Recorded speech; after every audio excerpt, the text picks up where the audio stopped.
Hello, everyone. Welcome back to Falcons Central Radio on the Pro Football Central Radio Network. We are coming to you live on a Sunday night, a very special night for us because our good buddy Scott, my co-host, staring across from me at the screen, is heading down to Mobile, Alabama this week to check out the Senior Bowl. So he didn't want to do the show with horrible hotel Wi-Fi. We've done that in the past, and it didn't work out too well. So we're coming to you tonight so that we have good internet connection so that you can get a live, clear broadcast. I am Aaron Freeman. We're going to be talking tonight about the Atlanta Falcons. We will be talking about the imminent hire of Dan Quinn, throwing egg in our face from last week when we basically said it was Terrell Austin. But, we're not sad about it. We'll be reviewing the 2014 draft class. We'll be talking a little bit about the Senior Bowl, and we'll be answering your mailbag questions at the end of tonight. So, Scott, before we get into this Dan Quinn stuff and the coaching staff, we had a mailbag question last week that we forgot to answer. We overlooked that. We apologize. Dale019 sent us a question about, from last year's rookie class, what are the best and worst case scenarios for the players to become? His example was he thinks the best case scenario for Devontae Freeman could be Jamal Charles. So Scott and I decided that we would run down 9 of the rookies, 8 of the 9 that we drafted, and James Stone will replace Yawin Smallwood because Yawin Smallwood is no longer in the NFL. But we will discuss those guys and give our best and worst case scenarios. Scott, let's start off with none other than Jake Matthews. What do you have for Jake? Best case scenario, he's that franchise 15-year left tackle, has a future spot in the Ring of Honor, and he's a monster left tackle. Worst case scenario, he's a solid starter for 6-7 years, and then gets injured and Sam Baker's himself. Okay. Yeah, my best case scenario for Jake Matthews, I think he's well on his way to become another Jake Long type player. One of those guys that's, recognized as one of the best left tackles in the NFL. I think the similarities between Jake Matthews and Jake Long, other than their first names, I really love how quickly Jake gets into his pass set. I thought Jake Long, probably does that better than at least when he was healthy in his prime. In Miami, I thought Jake Long did that better than any left tackle in the league. And it basically allows you to not get beat. Well, sometimes you still get beat, but basically it helps you, not get destroyed by speed rushers because they're not going to just blow you off the ball. So that's my best case scenario for Jake Matthews. I think worst case scenario, he doesn't get much better than who he is today, which is still probably an average left tackle. I would probably put him on the same level as Anthony Costanzo or somebody like that, who's solid but not spectacular, even though Costanzo's been pretty good this year. But, prior to this year, he was solid but not spectacular. That's a pretty fair. There's really nothing I can say that could be like, no, I disagree. Like, that's best and worst case scenarios for him. I feel like our big disagreements are going to come up with this next guy.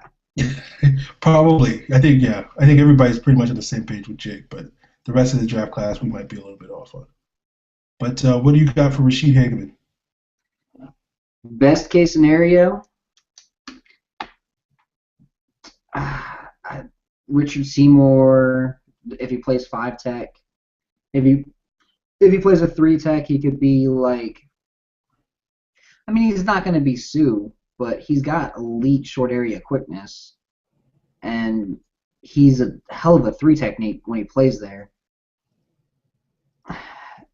I'm just trying to think of like a good comparison. Like Rod Coleman in his prime would be a good one.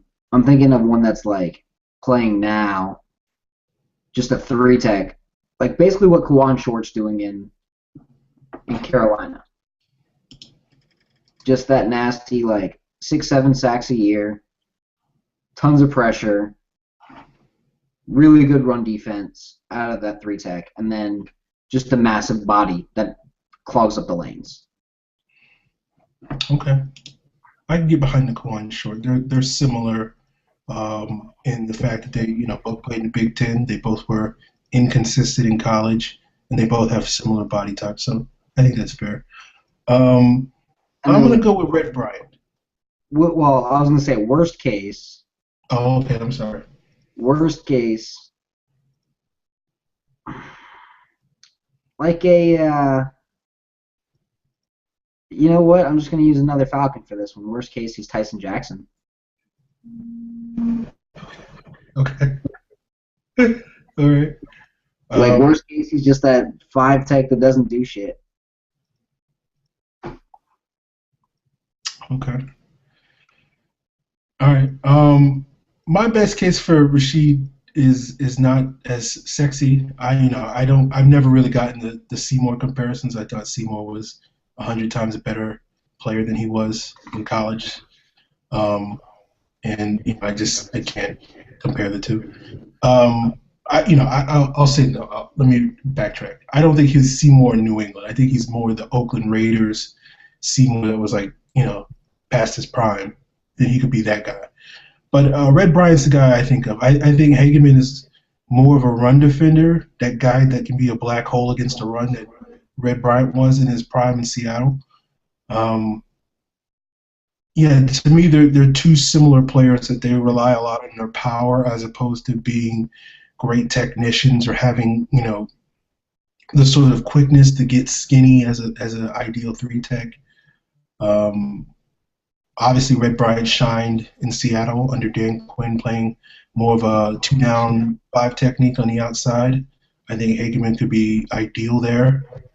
Worst case scenario for Hageman, I'm trying to think of a player. I can't think of a player off the top of my head, but basically the worst case is he's this guy who flashes on occasion. Or I guess worst case scenario is he's a 2010 Jamal Anderson, which was the best version of Jamal Anderson, but was just a role player that occasionally would pop. If you look at those first 6 games that Anderson had that year, he was decent that year. And then he kind of became Jamal Anderson again. So that I guess that's probably the worst case for him. See, when your best case isn't actually a best case, that's why I was like, yeah, that's not a best case scenario for him. Okay. That's kind of dogging the player for oh yeah, he can't pass rush. Is basically what you said. I don't think he has no potential in pass rush. So this is one of those. I hope he proves you completely wrong. Hey, I love to be wrong. Good things happen when I'm wrong. Great things happen when you're wrong. Desmond Southward. Who are your top best and worst case scenarios? Going into the draft or coming out of the draft, my best case for Desmond Southward was Chris Clemens, the safety that used to play for the Dolphins, who I don't know who he plays for now because he basically played as a training this year. I'm not as confident that he'll reach that peak as I probably will in the draft, but I'll still go with that. I think worst case scenario, I don't have a player. I don't really have a player for any of these worst case scenarios. What he was this past year? Yeah, basically just a special teams guy. That's basically his worst case scenario. He's still a really good special teams guy. He's a fine special teams guy. Just third round pick. You want him to be more than a special teams guy. No, I agree there. See, I think his best case scenario, I'd go with Reggie Nelson. Okay. As the best case scenario. That tall, rangy corner. Makes some plays, gets burned a couple times, but for the most part is still that solid, respectable corner in the league. Not amazing, but better than your average starter. I think his worst case scenario, again, what he is now. A monster special teams guy who in a pinch can play 5 or 6 downs because the guy is injured for the rest of the game. Okay. Let's move on to our boy Devontae Freeman, my fake cousin. What's your best and worst case scenario for Devontae? Best case scenario, Devontae Freeman is good Ray Rice before he started doing stupid crap off the field.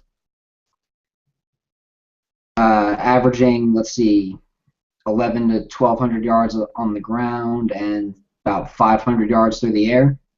I think that's the best case scenario for Devontae Freeman. I think the worst case scenario for Devontae Freeman is Jacques Rodgers. Okay. All right. Yeah, I'll go with that on worst case. Um, Devontae's a hard player to compare because to me he's very much like Quiz, and it's hard to compare him to other players because like you want to compare him to Darren Sproles, but he's not quite as explosive as Darren Sproles. You know, you want to compare him to Gio Bernard or Ray Rice, but he's not quite as quick as those two guys. So he's a hard guy. You know, I kind of want to compare him to Ahmad Bradshaw, but I don't think he's as powerful as those guys. So I'll go with a poor man's Gio Bernard. Like he doesn't get the big plays that Gio gets, but he can kind of be that sort of, um, you know, second, you know, splitting carries with somebody like Gio does with Jeremy Hill. Like Gio can be a lead tailback, but you kind of want him splitting carries. That's kind of how I think Devontae is. And I'll agree with that completely. Prince Shembo, best and worst. Oh, this is another tough one. I'm gonna go. This is not this again is not a great best case, but I think this means he has a solid NFL career. Plays like 7, 8 years. I'm gonna go Stephen Nicholas, Jameel McLean type of guy who can start, but you're not gonna be like, we got to build around this guy. But you can basically like, if he's like your eighth or ninth best starter, you're fine with him. If he has to be like the fifth or sixth best starter on your defense, then you're like, okay, we need to upgrade this spot. So that's my best case for Prince Shimbo. Worst case, no, I was gonna say Stephen Nicholas. No, but basically like Stephen Nicholas, a young Stephen Nicholas that was the backup, that was a special teams guy, but made the roster like every year for 3 straight years as a special teams guy, and then when someone got injured, he filled in well. Yeah. Yeah, I feel confident that Prince Shimbo is going to be a decent player for us. I don't know if he's going to be a great player for us. I think with Dan Quinn coming in, he's that starting strong side linebacker next year. Because he uses that offset formation. I think he's going to put him on that side of the ball. And it's a lot more of a blitzing, and then on third down you get off the field kind of strong side linebacker. So I think that's his overall role next year. I think he's absolute best case scenario, like a Jelani Jenkins, Justin Durant kind of guy. Okay. Like that middle of the road starter for his spot. His worst case scenario, what he was this past year, basically. A backup linebacker who plays a lot of special teams. Yeah. You know, and can fill in a pinch. Again, it's not bad to have solid depth like that. Now, this is a polarizing one. I have a feeling I know what you're going to say. Ricardo Allen. I'll let you get it out first. Who you got as the best case for Ricardo? If everything comes up roses for Ricardo Allen, he wins the nickel job, he looks like a monster, and he somehow, plays like a madman, his best case is Brent Grimes. I thought that's what you were going to say. Absolute best case. If he sticks on a roster, I think his absolute worst case would be a guy like Kevin Mathis. And I don't think that's a bad career either. He played 10 seasons. He was mainly a backup. Started with the Cowboys, went to the Saints, came to the Falcons, was primarily a nickel dime kind of guy. And, just had a solid, not super productive, but a solid career. And only started for like 2 seasons his entire career. His best fit is honestly as a backup, but has great ball skills. And I think that's his worst case scenario. He's going to stick. He's going to play special teams. He's going to play nickel. I think after that, you can't really say much. Okay. I know where you're coming from with the Brick Grimes. It's hard to make that comparison because Grimes is like the exception. He's the rare guy that shouldn't have become as good as he did. He should have got cut at some point, probably twice. But he managed to become, one of the premier corners in the league despite that. So I get where you're coming from, but it's hard for me to make that same case. Best case, I'm going to say Josh Wilson. That guy that, is a solid corner, that is ideally a number 3, but maybe down the road might be a halfway decent number 2. Probably worst case, Robert McClain, kind of a guy that will flash on occasion, make a couple of big plays here and there. Not 2012 Robert McClain, more like the last 2 years Robert McClain, who's more valuable on special teams than he is on defense. That's fair. I think that's fair. Who you got for Marcus Sproul? See, that's a tough one because we didn't get to see anything of him this past year, outside of a little bit in the preseason. And he flashed a lot better in the preseason than he did as a college player. Mm-hmm. I mean, I think starting out, Sproul's going to look like a Robert James as a worst-case scenario. Sticks around special teams. Noticing a theme here. Sticks around special teams, that kind of guy. I think his best case is probably like a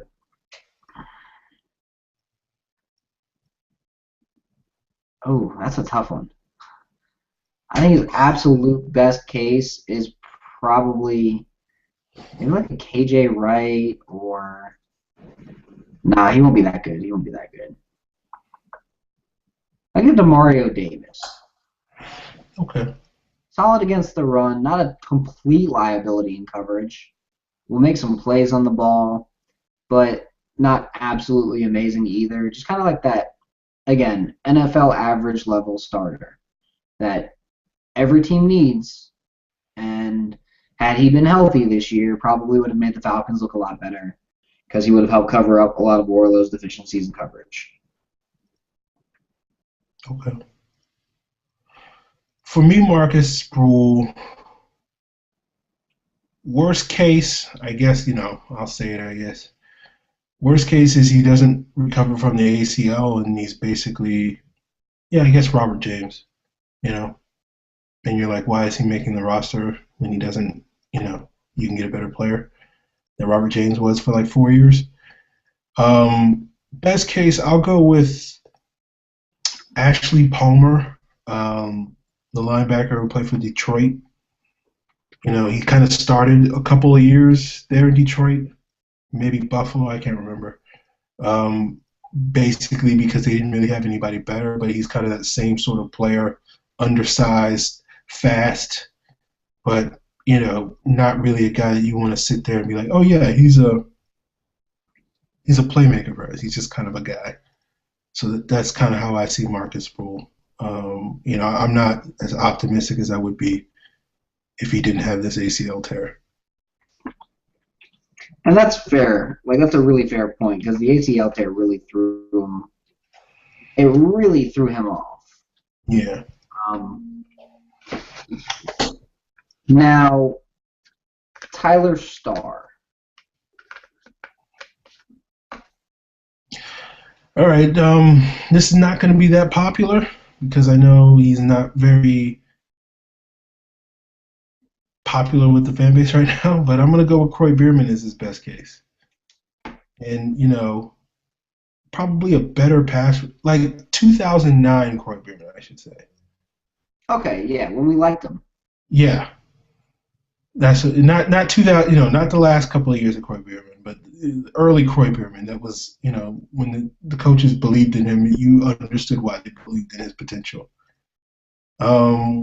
Worst case, I don't know, AJ Eads, a guy this is kind of a journeyman sort of player that guys pick up that can never really stick anywhere. So All right, my best case for Tyler Starr is like a Clay Matthews. The likelihood he hits that, probably not high. okay. Talking less than 2%. And that might even be being nice. Probably. The likely case, he's Lawrence Sidbury. Only if the defensive coordinator actually knew how to use Lawrence Sidbury and said, hey, here's some snaps, man. And he gets, 5-6 snaps a year on like 200 snaps. That's, I think, his real best case. Rotational pass rusher who people go, man, you got to get him more snaps. But when he plays more snaps, you're like, God damn, he can't stop the run. That's what I think his best case is. His worst case is what he is now. That 53rd man on the roster who's like, okay, so we're carrying him on the roster, and he's just kind of eating cash and a roster spot doing nothing. And he's inactive every game. That's his worst case. Okay. All right. I can go with that. All right. That runs through our draft class, but we wanted to throw in one extra guy because, he might as well be considered. Let's go with James Stone. What do you got for the best and worst case for James Stone, Scott? All right, so the best case for James Stone is he is that like AQ Shipley, Will Montgomery zone blocking solid starter for Atlanta. The worst case scenario for James Stone is he's a career backup at multiple spots and people go, man, he's been so worth the money. And then every single time he comes up for a contract, Atlanta signs him for like veteran minimum for 2 seasons, and people go, why didn't he just leave? He could have started elsewhere. Okay. My worst case for James Stone is for whatever reason he doesn't show up next summer and he gets cut, and basically that's the end of him. I don't think that's going to happen, but that's the worst case, I guess. Especially now with his own blocking scheme coming in. Oh, I don't think it's going to happen, but because that's what he played in college. I think he'll be fine there. Yeah. Best case, I had a hard time coming up with a comp for James Stone. The Will Montgomery one probably works pretty well. I think he probably another one I came up with was a poor man's Jeremy Zuttah, That's guy that probably won't start as many games as Zuttah has over the years, because I don't think he's as physical or as athletic as Zuttah is. But he's the sort of guy. Another comparison, even though they're not the same player, I guess, is maybe someone like Fernando Velasco, who basically is a journeyman who teams pick up and he'll start for them a couple of games here or there. And you never are like, oh, wow, that Fernando Velasco, he's a great center, but he can get the job done. So that's kind of how I see James Stone. I think that's a fair comparison. I think that's a very fair comparison. Fernando Velasco is not a bad player, but he's not like, oh my God, you got to go get Fernando. He's amazing. Yeah. You're like, oh, everybody else got injured. Fernando, come here. You can fill in and not totally suck. Yeah. Yeah. That's pretty much it. You can help So, make sure he doesn't get killed.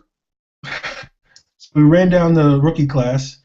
Let's jump into what everybody's been, dying for us to talk about for the last 30 minutes.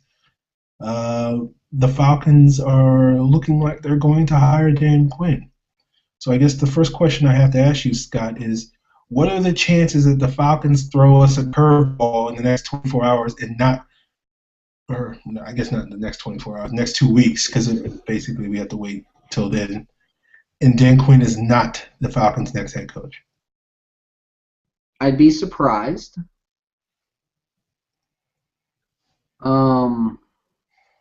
But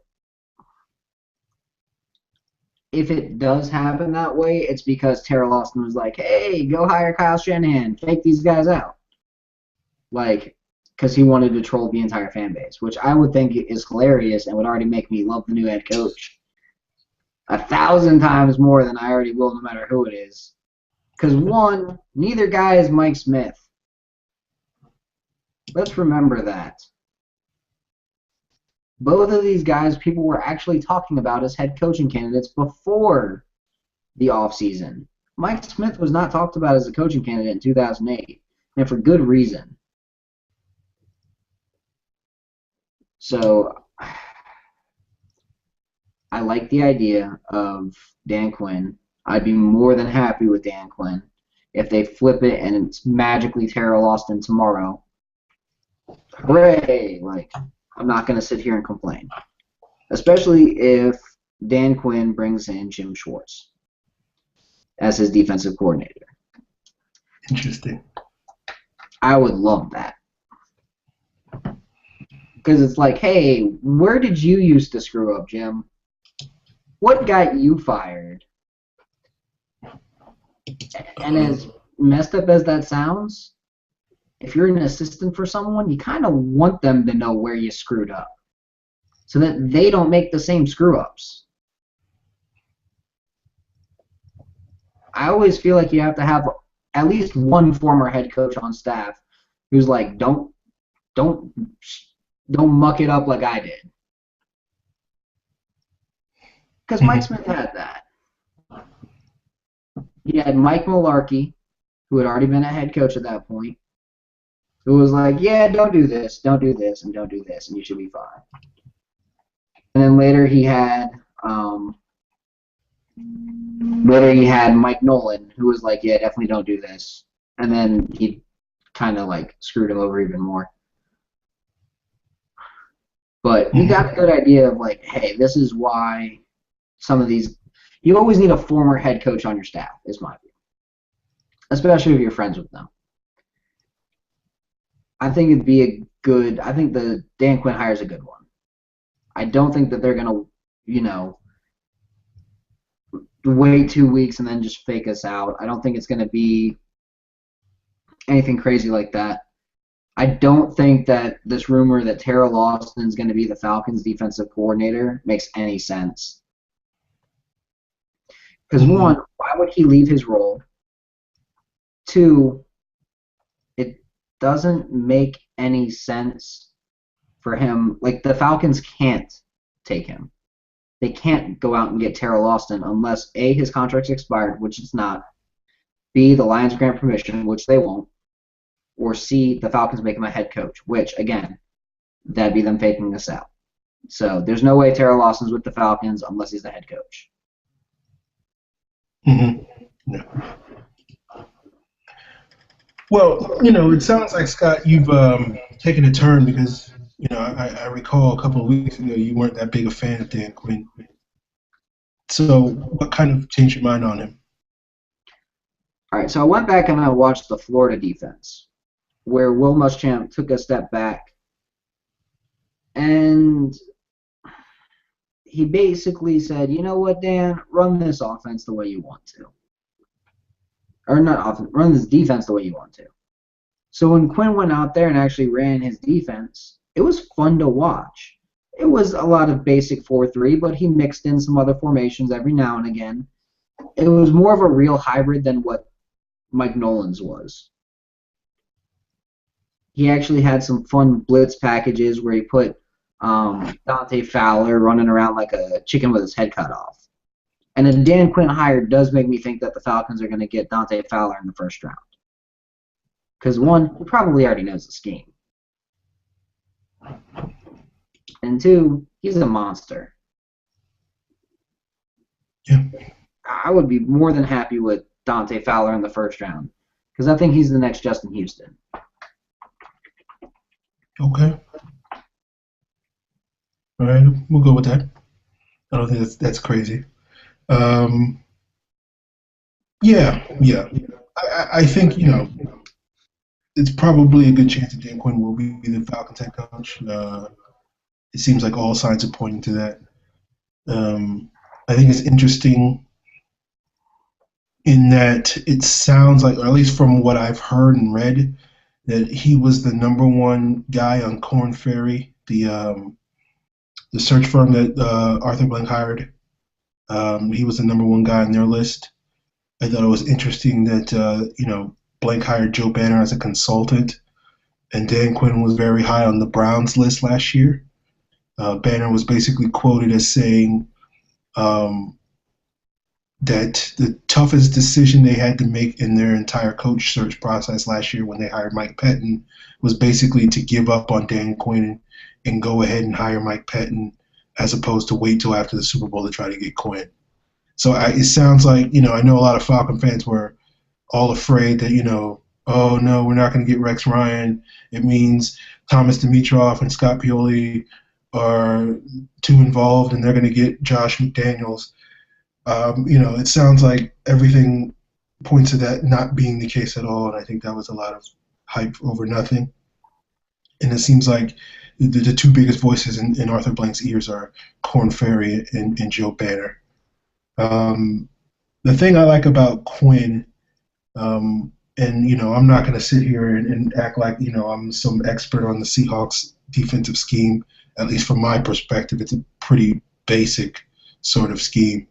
But the thing I like about Dan Quinn is he seems to have that same sort of energy, and it probably wouldn't be fair to say swagger, because no one has Pete Carroll's swagger, but he has some similar vibe as Pete Carroll, and I think that's one of the reasons why he's gotten so popular the last couple of years, because that relates to some players, So I think that's one of the big reasons why Quinn will be a good hire for the Falcons and very much a different hire than what Mike Smith was. So I like that. I agree. And the one coach that I really hope he brings with him is defensive passing game coordinator, Rocky Seto. Okay. Because he has been with Quinn or with Carroll for the past 15 years. So if anybody could translate that entire scheme exactly word for word, I guarantee you it's Seto. And he would adjust it with Quinn for the Falcons personnel. Like, you're not going to sit Trufant out there on the left side all day. Because then teams are going to do what they do to Sherman with him. Mm-hmm. You're going to put him on the best of the best of the best. But it might help out a guy like Robert Alford to play one side the entire time. And then I also think that with these guys, you could end up bringing in a guy like Ken Norton Jr. as well as a potential as that potential guy who is the defensive coordinator. Those are two really good choices in my view. The only issue that I have with Ken Norton is that he's a linebackers coach, and they have had some busts over there in Seattle with linebackers.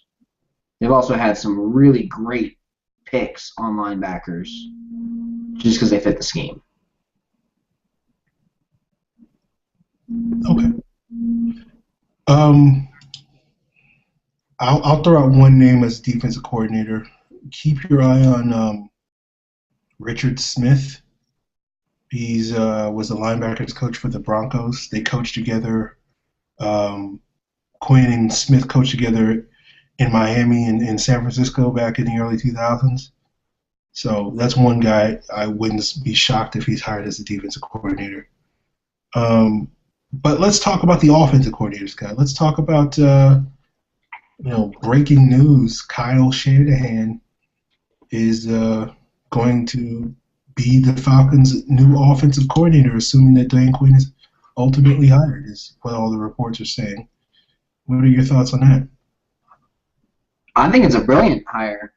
Hey, let's put the Falcons players into the best possible scheme for their talents. Oh my God. I mean, yeah, you might end up cutting. You're probably going to end up cutting Justin Blaylock. It's just what's going to happen. But I'd be okay with that. Okay. You think Blaylock will get cut this offseason? You don't think they'll give him another year? I think it depends on how he fits in that scheme. Because if they feel that he doesn't really fit in that scheme and he's not effective there, I think he'll get cut. Okay, I guess it's possible. I mean, that's not saying that he's not a good coach. He's just not the right coach. Not the right coach. He's not a good guard. He's just not the right guard for that spot. That's fair. Yeah, I like Kyle Shanahan. The good thing about Shanahan is he's done really good work everywhere he's been. Whether that was in Houston, that was in Washington, Cleveland this past year, making Brian Hoyer look halfway decent. He made Matt Schaub into what some people thought was a top 10, top 12 quarterback when he was in Houston. Then basically right after he left Houston, Schaub became terrible. And Washington, he had not a great multitude of quarterbacks. Obviously, he had RG3 for that 1 year in 2012, where he showed his genius by basically hey, let's just run the offense that they ran at Baylor, which tells you that don't overcomplicate things. But yeah, he had Rex Grossman and stuff. So he's never really had a quarterback on par with Matt Ryan to work with. And I think Matt Ryan will fit well into sort of the West Coast principles that Kyle Shanahan's going to bring. You'll probably see a lot of that bootleg again that we saw early in Matt Ryan's career, but I don't think that's a terrible thing. I think Matt Ryan ran those bootlegs very well. You just didn't like seeing him on third and 9 and stuff like Mike Mularkey used to run them all the time. But yeah, I think it would be really good for Matt Ryan to have a coach like Kyle Shanahan. And I think he'll run a lot more running back screens than wide receiver screens. That's probably true. Well, Taylor broke a record on how many times he could run the same wide receiver screen. And as much as we wanted schemes, we didn't want that scheme over and over and over again. It gets kind of annoying when you see the same thing over and over and over again. And then what the hell happened to the slant route? Yeah. But the big reason I'm a big fan of Kyle Shanahan because zone blocking. He's his dad made the zone blocking very famous during his time in Denver in the 90s. With basically you just plugged and played with any running back and they all get 1,000 yards. You see it in Seattle now with Marshawn Lynch. Not to suggest that Marshawn Lynch is not an extraordinary running back, but it's one of those things where it really fits the Falcons' offensive line personnel. As you say, Blaylock is not the ideal fit, but I think he can do just fine in it for 1 year until you find that guy who's going to replace him. But it'll be nice to see the Falcons sort of get back more to a balanced running attack, which I'm assuming that they will do under Shanahan and what they'll do with Quinn now. instead of being that team that is breaking records for you know how many times they throw the football at the highest percentage of passes in their offense or whatever, like they had in 2013. So it'll be nice to see um, a good running game, and it really does. It means that we won't have to all the changes that we've made with our offensive line the last couple of years won't go to waste because we will be asking them to be this like power blocking scheme, which none of these guys are really built to be. Mike McIntosh just asked, do you think he incorporates any of the old offense from the previous 7 years? Kyle Shanahan's the kind of coach that coaches his scheme to his players. So not just bringing in the zone blocking scheme, but I think he will bring in a lot of the concepts that did work over the past 7 years. We will still see that wide receiver screen. We will still see slants. We'll see a lot of the things that worked, and a lot of things that didn't work they're not going to try. Like, power running Jacquizz Rodgers on a 4th and 1 at the goal line against the New England Patriots right at, Vince Wilfork. That's probably a bad scheme design. That's probably a bad play call, but that's something Mike Smith used to do. One thing the Falcons could do in that play with whoever they get is say they draft a power back, a St. John Days, a Todd Gurley, someone along those lines. I think St. John Days would be the perfect back. I think he's the Alfred Morris. And I think by bringing in Kyle Shanahan, you're going to want an Alfred Morris. So I think St. John Days should be very high up on the Falcons board for that reason. But I think he will incorporate a lot of concepts from the past 7 years. He'll get rid of a lot of the bad ones. And he'll use power runs with power backs. And I think they're going to have a lot of questions when it comes to the tight end position due to Kyle Shanahan coming Okay. in. All right, Scott. Do you have any more thoughts on the coaching staff, or you want to touch briefly on your travels to the Senior Bowl this week? Let's go ahead and talk about the Senior Bowl. All right. So I'll let you take point on this one, Scott, since you'll be doing the work, and I'll just be sitting back at home watching it on NFL Network. What are the things you'll be looking for this week? Any key players you'll keep your eye on? Key players, any of them. Watch the entire Senior Bowl. You have the Falcons tend to draft 2 to 3 guys who played in the game every single year. So I can pretty much guarantee you're watching at least 1, if not 2, future Falcons. Whether it's, a linebacker like Hayes Pullard from Southern Cal, or it's just throwing a name out there, a pass rusher along the lines of Nate Orchard, who'd be there in like the 3rd round. You're going to watch a future Falcon. Maybe even Rob Havenstein ends up on the Falcons offensive line, 6'8", 330-pound zone blocker from Wisconsin. Like, you have no idea where some of these guys are going to be picked or who's going to take them. Also, watch out for TJ Clemmings, Aaron's boy from Pitt.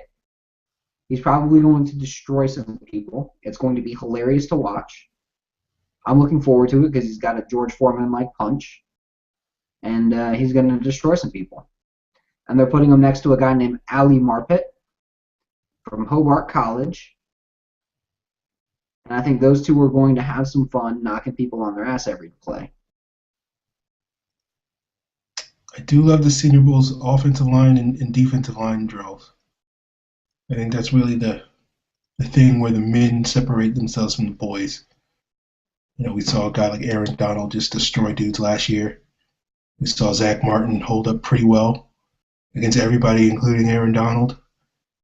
And to no one's surprise, both of those guys had really, really good rookie seasons. You know what's going to be fun? Is watching Reese Desmukes, Shaq Mason, and Trey Jackson all play on the same line together. Okay. Those are 3 of the best interior linemen in college football this past year. Oh, and Ari Quandrio. Sorry, completely forgot him from Alabama. Watching those guys together, and then they've also got Lel Collins on that same line, This is going to be a stacked South roster for the offensive line. They're going to destroy people. And then a linebacker to watch out for that I think would fit in very well and not be this ridiculously high pick is Stephon Anthony from Clemson. Probably a 4th or a 5th round pick, but very fast, very intelligent, makes some stupid decisions sometimes when he tries to blitz, but I think he's a very solid player all around, and he's got the potential to be even better. So all right. Yeah. Keep an eye out on my boy Sammy Coates. That dude is a monster. definitely keep an eye on Sammy Coates. And Philip Dorsett, another one of the guys that you like, he's going to be there. Now, a couple pass rushers, since every Falcons fan is going to ask, who are the pass rushers in this game? I'm going to screw his name up if I actually try to say it. Diggy? Owa Diggy is what I'm going to call him from now on. Okay. I can say it. I actually looked up a pronunciation guide. It's Owamabe Odigizua. Owa Diggy. Okay. Because it sounds like Owa Diggy Diddy Dum Diddy Do. Because I think that's what's going to happen when he gets his first 3-sack game. And Chris Berman's like, Owa Diggy with the sack.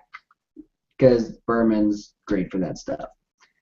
He's someone to watch. Preston Smith from Mississippi State. Definitely someone to watch. Interior guy from Clemson, Grady Jarrett. He's got that Jonathan Babineau style to his play. So he's going to be fun to watch. And then a couple outside linebackers types. Lorenzo Malden and then Lyndon Trail out of Norfolk State. Not a fan of Norfolk State in terms of trying to figure out where this guy's going to play, but at 6'6", 260 pounds, built like a basketball player, athletic like a basketball player, he's going to have a position in the NFL. I just have no idea what it is. And hopefully he just looks like JPP, so I can be like, hey, look, JPP. Because I think Lyndon Trail's very, very, very good. In my mentions, Gary S. says, safe to say there's a good chance Jordan Cameron's the Falcons tight end in 2015. Safe to say it won't be Levine Toilolo. Yeah. Personally, I hope it's Darren Waller as one of them, and I hope that the Falcons look at these guys in this game, because Nick Boyle's a very good tight end who could surprise out of Delaware. And then Clive Walford out of Miami is another good one. Those two guys could be starting tight ends tomorrow and give you more than what Levine Toilolo did in the past game, which was literally a negative addition. You lost 60 catches, 600 yards, and 8 touchdowns from starting Levine Toilolo. He sucks. He's not a good run blocker either. He sucks. It's okay if you run block like Tony Gonzalez, if you can catch like Tony Gonzalez. Pretty much. It's not okay if you run block like Tony Gonzalez, if you catch like Levine Toilolo. So, my prediction, the Falcons are going to get a tight end high somewhere in the draft. They're probably going to get another one later. I hope they get Darren Waller, because I think he's got that Antonio Gates style to his game with a little bit of height. And he can burn a defense deep. Because we saw him do it to Mississippi State, which was fun. Would you take a 6'7", 245-pound tight end who can run a 4.5 in the 40? I would take him. I think that means he could burn any safety. So give me Darren Waller.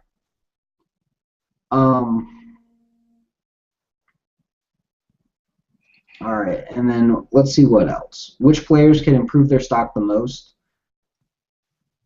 A name that sounds very, how do I put this? A Key and Peele name at the game. Okay. is Jaquiski Tart out of Samford. Very key and Peele.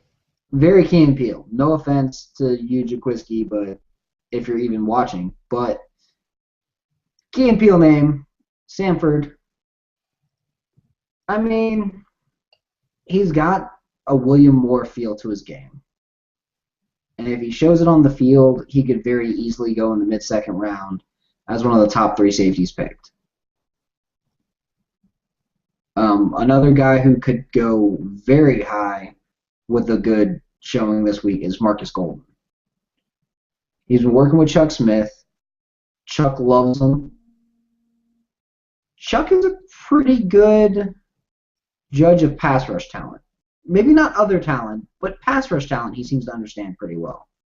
So if someone sees Marcus Golden as that, like, yeah, he's got the potential to be that great pass rusher, I would take a look at him and go, you know what? Let me see what I can do with him. Let me see if there are certain packages he fits in well. Let me talk to these coaches, see if they'll run something crazy. And then the last name I think is going to be a big riser is Ali Marpet. Again, a name I'm bringing up multiple times. Right now he's being looked at as a 6th, 7th round kind of guy. He got invited to the Senior Bowl because teams think that he can play either tackle or guard. And they want to see how he does at both. And I think if you put him at guard next to TJ Clemmings, just because of how destructive TJ Clemmings is, Marpet's going to look like a monster too. And it's only going to help his stock out. And then if Clemmings has a great week, he's a top 10 pick. No questions asked. He's that good. He's that athletic. I've seen multiple Tyron Smith comparisons. Okay. Which that's a really good comparison for a guy like that. All right, Scott, you want to jump in these mailbag questions? Yes, let's definitely do that. All right. Julian Jagger at Jagger Down asks, is there a simple way to describe what exactly happens in a zone blocking scheme? Julian, the simplest way I can explain it is basically you have 2 types of blocking scheme, man versus zone. Man basically is each individual offensive lineman has a specific assignment that he's supposed to hit, a specific defender that he's supposed to get, defensive lineman, linebacker, safety, whatever the case may be. Zone blocking is you typically have a zone in which you're supposed to block in. And basically what that means is if you're covered by a defensive lineman or a linebacker, you block that guy. If you're uncovered, then depending on the play, you're going to run you're going to move to a specific spot. Usually it involves you double teaming another defender with one of your teammates. And then when you feel like, oh, I got this guy blocked, then you move on to the next guy. And, you know, as probably a lot of people know, the bread and butter of the zone blocking run scheme is the stretch play, which is basically where all the offensive linemen are moving east and west. Running backs running parallel to the line of scrimmage, and basically he's looking for that gap or that seal to open up, and then he makes that, you know, you've heard that term one cut running back. That's basically what it is, where he goes east-west, and then when that seal, that gap opens up, he makes his one cut downhill and gets as many yards as possible. I'd argue it's probably the hardest run play to stop in the NFL if you have the right guys running it. And that's one of the reasons why, you know, Denver had so much success over the years, and why, you know, Seattle has a lot of success with it. And pretty much, you know, it's not a coincidence that, you know, you install a zone blocking scheme and then you have a decent offensive line, a good running back. You're just going to be able to get a huge chunk of yards every game, which you see in Green Bay and Seattle. So you made that sound way more complicated than it is. Okay. All right. Simplify it even more. All right. So man blocking scheme. Plays are designed. Each guy has a certain man depending on the plays the defense are running. So you have to remember 6 or 7 assignments per play on the offensive line. Zone blocking scheme. Everybody takes 1 step to their right or 1 step to their left and then just blocks down on the guy that's right there. It's that simple. All the running back has to do is have a vision to find the hole, one cut and go, you're good. That's the simple way to describe it. You move as a unit, and then you seek and destroy. So in the 3-4, those 3 down linemen, probably going to be both your tackles and your center, and then those guards are going to go up and try and get that second level. Versus the 4-3, your guards and your tackles, and then that center goes up to find that middle linebacker. It's literally that simple. The only question is, are you going to the left or are you going to the right? That's the wide zone stretch. Now, central zone, everybody just pushes forward, and then whatever hole opens up, it opens up. Zone blocking is the easiest thing to teach for offensive linemen, and you don't have to have the biggest, strongest, toughest guys. You just have to have guys who are willing to knock people around. And then the other question that comes with the zone block is that backside cut. I don't know if Kyle Shanahan runs that. I don't know if he runs that Gibbs style or not. Because that backside cut is really nice on a defensive end like, I don't know, Michael Bennett. If you're sitting there and you're blocking him at his thighs all day, he gets really sore, and it hurts him when he tries to run block, or when he tries to get after the quarterback later. So. Okay. Well, I guess that was simpler than mine. I still think mine was better, but hey. As you always do. Kurt has asked, if Quinn is the next coach, what are we thinking about or hearing about the new offensive coordinator and defensive coordinator?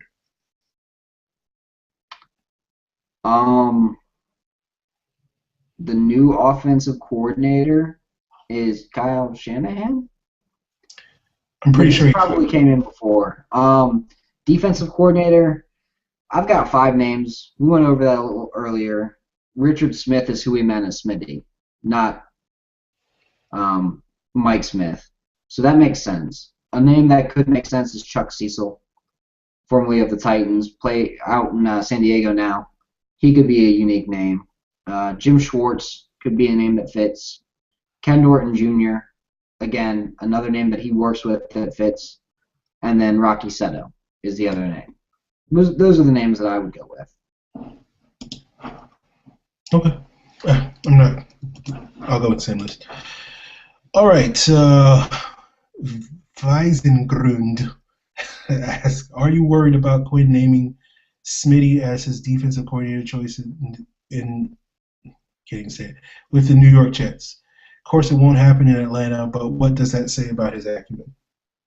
Now, what he's referring to is there is a rumor that when Quinn was the top guy for the Jets, he was going to hire Mike Smith as his defensive coordinator there. So does that change your opinion of Dan Quinn? No, because Mike Smith as the defensive coordinator makes sense if you want to puppet to run your scheme. That's why Jack Del Rio wants to do it. Yeah. Mike Smith's resume speaks for itself as a defensive coordinator, so I don't think anybody needs to be like, oh my God, Mike Smith, why would he hire Mike Smith? Mike Smith is fine as a defensive coordinator. It's the head coaching stuff that became a problem. So, all right, a box of cookies. How much influence do you think Dan Quinn will have on the draft if named coach?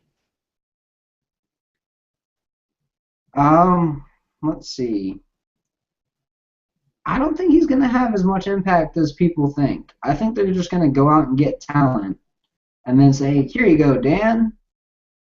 Do your thing. You're the coach. I think with Smitty there was a lot of too many cooks in the kitchen telling Smith how to run his team. At the same time, I also think that Smith was very stubborn with how he ran his team.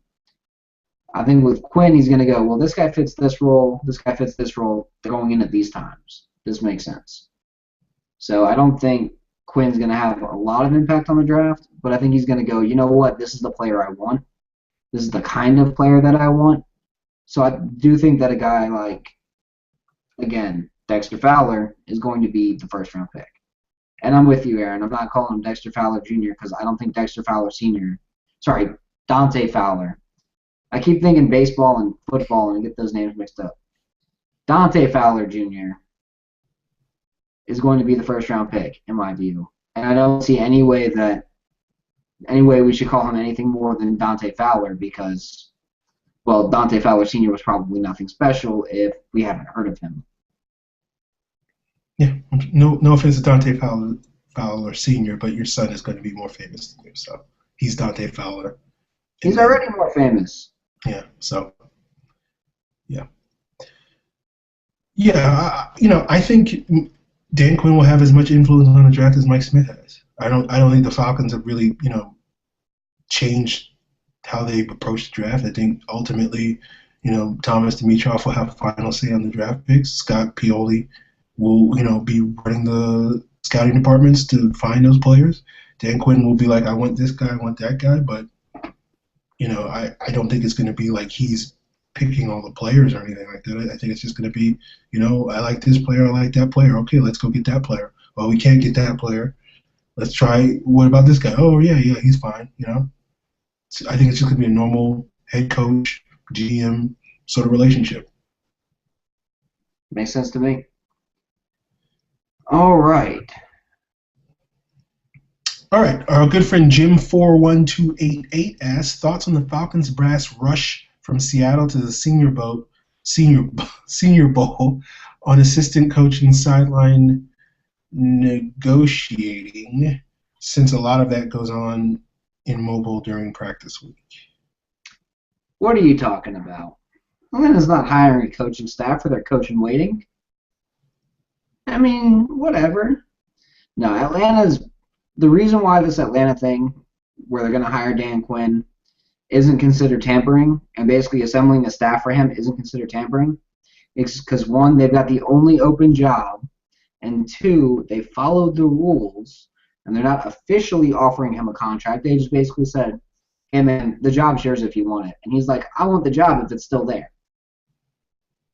So they both made their intentions known that it's going to be a marriage. It's just they've given each other a promise ring, basically. Yes. They just haven't sealed the deal yet. Basically. Like, that's the best way I know how to put it. So Atlanta might have a full coaching staff minus a couple pieces, and those couple of pieces are going to be the pieces that he pulls with him from Seattle. Like, again, a Ken Norton Jr. or Rocky Seto. I think those are going to be the guys. Yeah. Greg Knapp as like a quarterback's coach, I could see that happening. Mm-hmm. Yeah, well, I'll go with that too. All right, Jake Alvarado asks, does Dan Quinn potentially bring in any Seattle players with him to Atlanta? The three names to watch out for are going to be Byron Maxwell, Bruce Irvin, and then I had it and I lost it. Sorry, Byron Maxwell, Bruce Irvin, and then there's a third one, and then I just lost my train of thought. O'Brien Schofield? No, it wasn't him. I'm talking someone good. Okay. Let me think. I had another player too. Now you're making me confused. Mine was Maxwell, Schofield, and Malcolm Smith. No, it wasn't him. Kevin Williams. No, I'm trying to find it.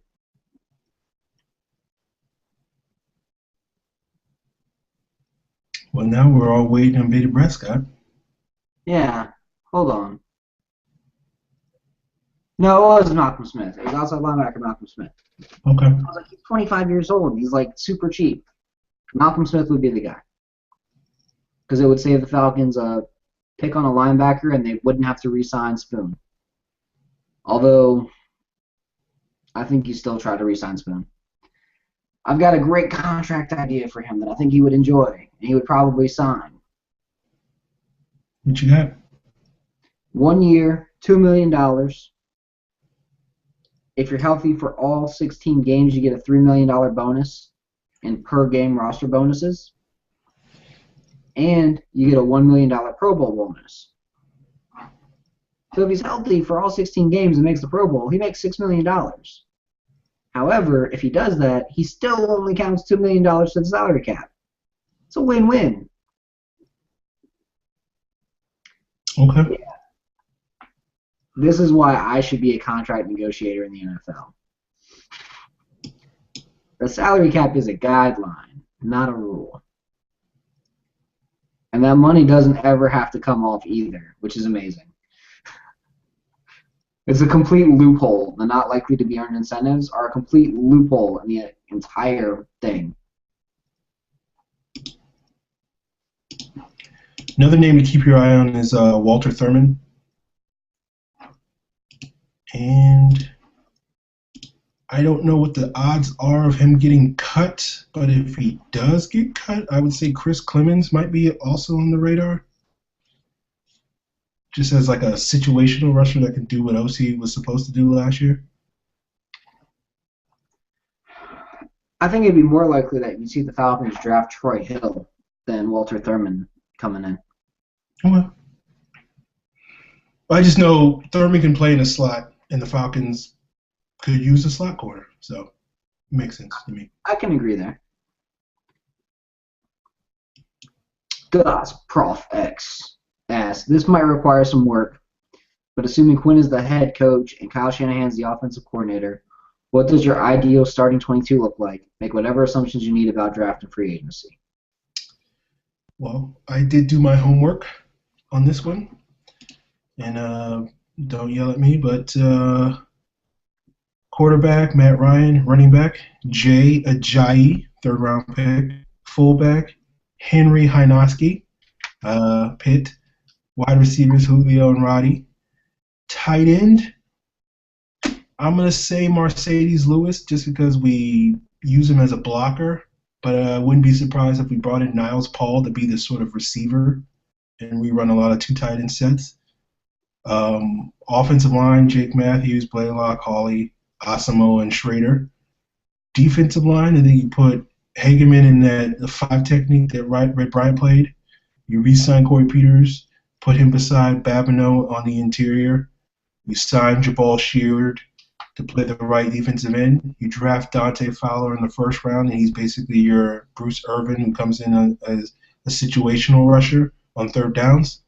Linebackers, you have Prince Shimbo and Sean Weatherspoon as the outside guys. Middle linebacker, I'm going to go with Paul Dawson from TCU, second-round pick. I really like Dawson. Cornerbacks, Desmond Trufant and Robert Alford, and safeties are William Moore and Dwight Lowry. So that's my 22.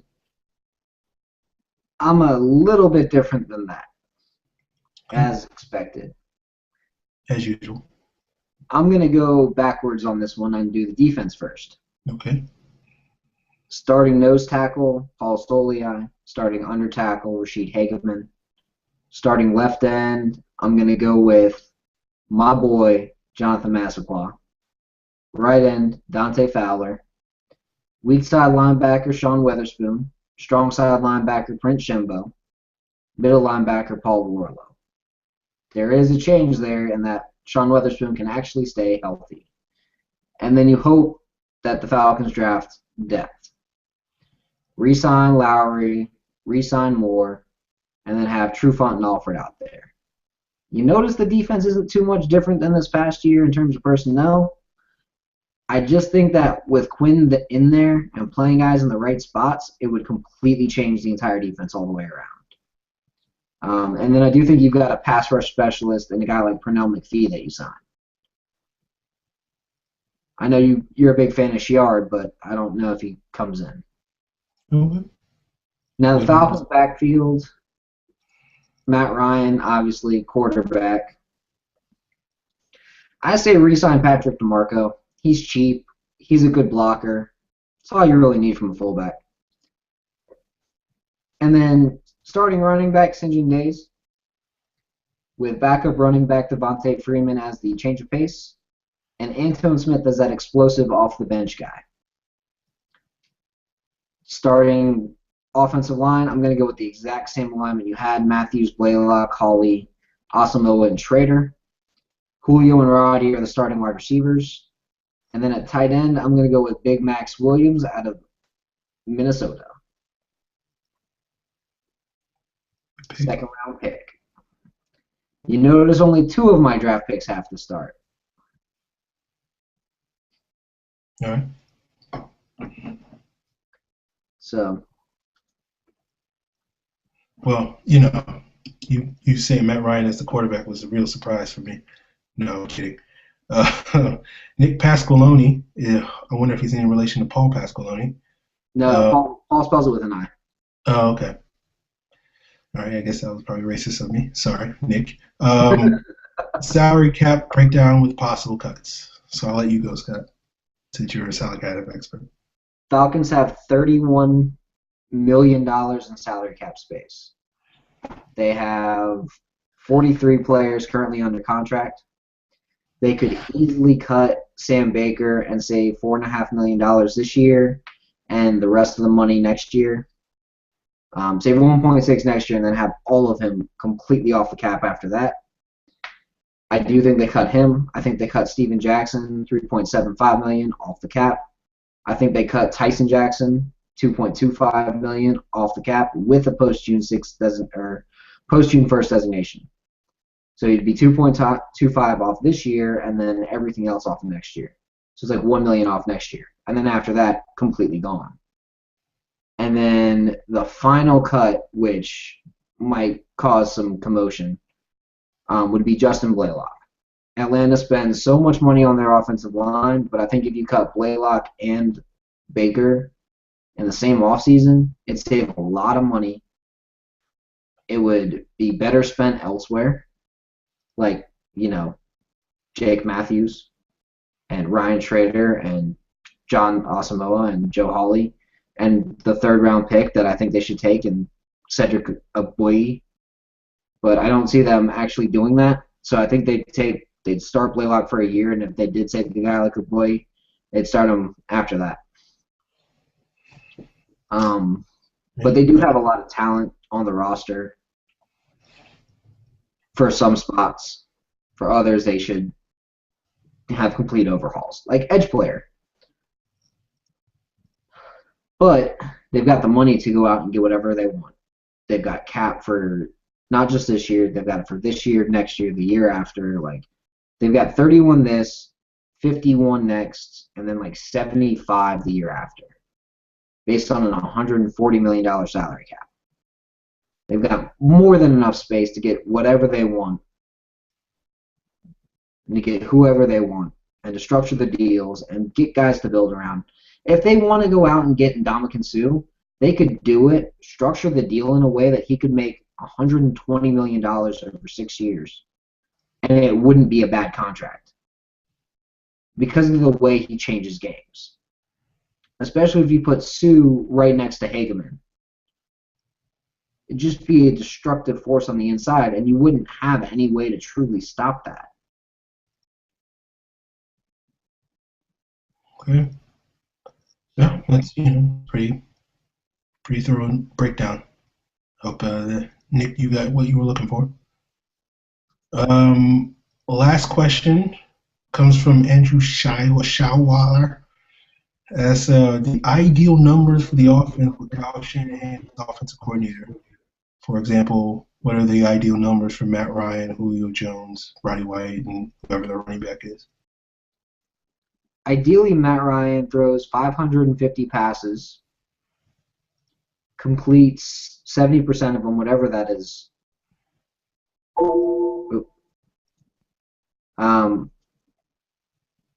Completes 70% of them. I'm just kind of calculating that right now.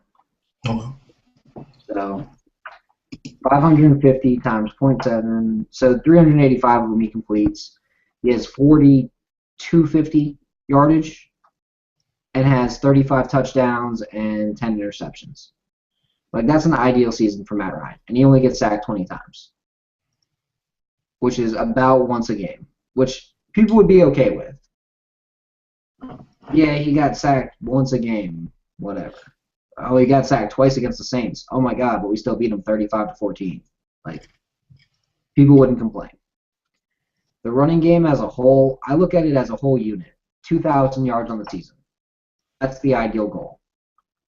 I don't care who's getting it. I don't care how they get it. I don't care if it's 3 800-yard rushers. I don't care if it's, 3 600-yard rushers and then like 200 yards from Antone Smith and Jacquizz Rodgers. Like, I don't care how they do it. Just get 2,000 yards. Run the ball 450 times. Pass the ball 550 times. I feel like that's the ideal breakdown.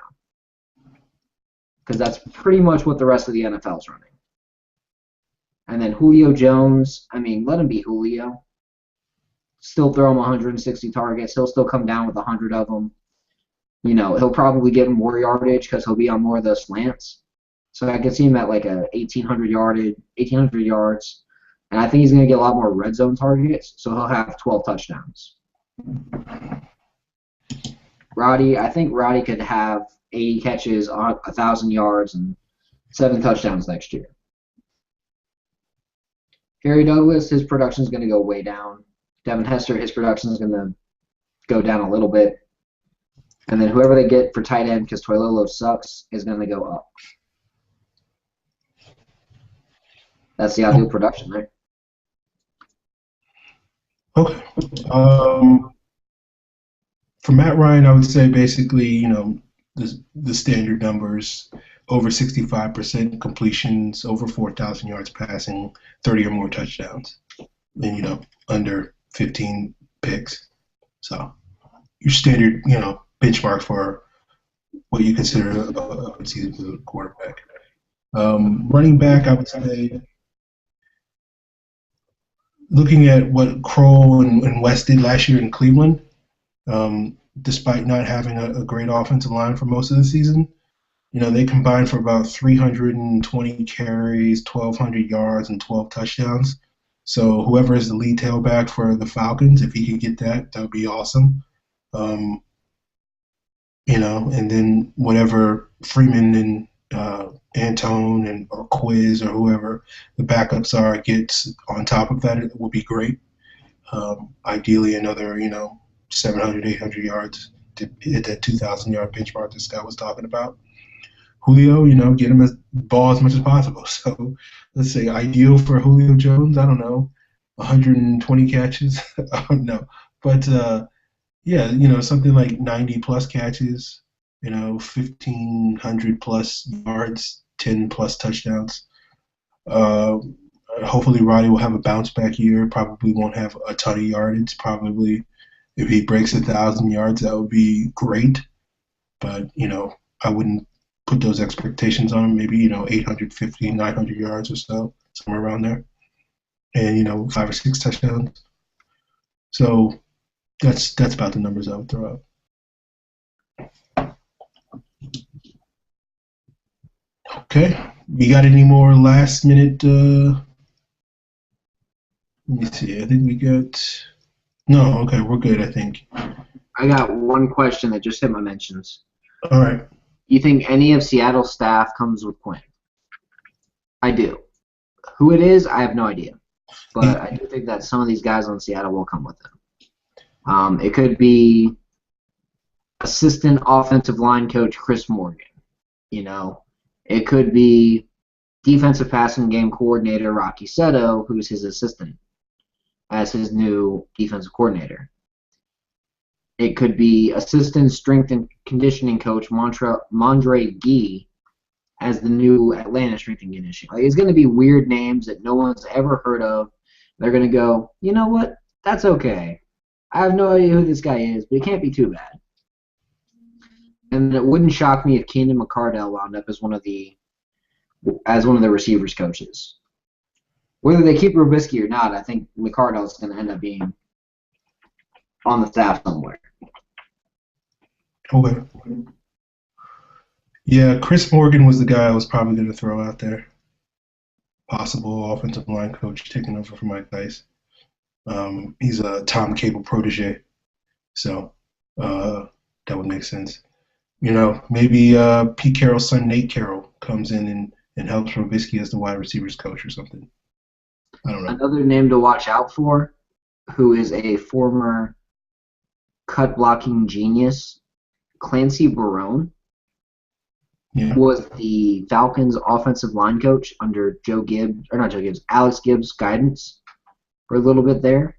And then if the Falcons could also bring in a guy like, I don't know, Eric Studesville, who was a running backs coach from Denver, that wouldn't shock me either. He's got some ties to the Shanahan family, just as a whole.